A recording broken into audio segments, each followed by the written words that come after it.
শাপলাপুর ইউনিয়নের গুরুত্বপূর্ণ ওয়ার্ড ৬ নম্বর ওয়ার্ডের উদ্যোগে গণসংযোগ কার্যক্রম আরম্ভ হয়েছে। কেন্দ্রীয় কর্মসূচি হিসেবে ১১ তারিখ থেকে আগামী ২৫ তারিখ পর্যন্ত এই কর্মসূচি চলমান থাকবে। বাংলাদেশ জামাত ইসলাম বাংলাদেশের জমিনের মধ্যে আল্লাহর আইন চাই, সৎ লোকের শাসন চাই। আমরা ধারাবাহিকতায় আপনাদের সবাইকে বাংলাদেশ জামাত ইসলামের মধ্যে অন্তর্ভুক্ত করতে চাচ্ছি। বিগত ৫৩ বছরে আপনারা অনেকজনের শাসন দেখেছেন, কোথাও শান্তি পাওয়া যায়নি।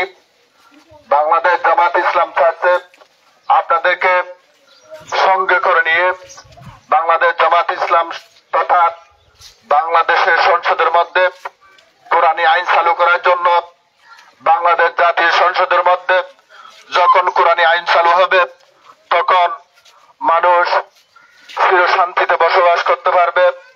তাই আপনাদের সবাইকে এগিয়ে আসতে হবে। বাংলাদেশ জামাত ইসলামকে আমরা জাতীয় সংসদে পাঠাতে চাচ্ছি না। আমরা কেবলমাত্র শুধুমাত্র জাতীয় সংসদের মধ্যে আল্লাহর দেওয়া বিধান কোরআনুল কারিমকে জাতীয় সংসদে পাঠাতে চাচ্ছি। তাই আপনারা দলমল নির্বিশেষে সবাই বাংলাদেশ জামাত ইসলামের মধ্যে যোগদান করার জন্য সবাইকে উদাত্ত আহ্বান করা হচ্ছে।